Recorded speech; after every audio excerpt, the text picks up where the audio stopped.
大家好，我是小雷。我发现现在的动地啦是越来越不是动地。记得小辰光跟外公外婆去菜场上，一张10块可以开一年天火场。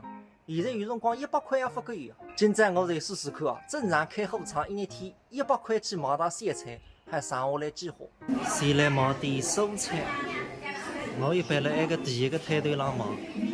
刚主播也吃空心菜，不晓得阿玉喂。老板，这空心菜帮我抓一点。就正常称点，你称称看这些多少钱？够了。够了。然后再拿个这个豆吧，这个豆。好。12块。啊，好的。来，老板找一下。再买点花。刚主播也吃花，今朝。老板娘今天虾什么价格啊？虾26，是那个26是。基尾虾。那这个大头虾你要吃吗？大头虾多少钱？大头虾给你60，我卖65。那60太贵了，我对，就拿基尾虾吧。行，兄弟，这点差不多。帮我称一下多重。多不多这点？先称多重吧，因为我看不出来。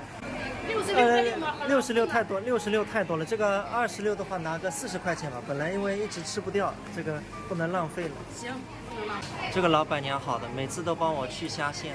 谢谢，你需要我都帮你去。好，谢谢。好。挪一筹。来，送块。朋友们，咸菜买还走来着，一年天好长动的。蔬菜买它12块，鸡蛋买它15块，花买它40块，100块换上33块。所以现在在菜场上买么子真的不能乱买。刚刚这个花假是60块一斤的大头花，我买子么100块肯定不够。再吃26块一斤的鸡尾花。现在在菜场上你基本买点大荤啦，侪要800块的了。你买点寿司，买点牛肉。所以现在给我的感觉啦，就是动地越来越不经用，越来越不是动地。我还记得小辰光，我爷开摩托车带我去加油，搿些辰光汽油1块1升，结果一眨眼睛嘛，马上10块一只碗。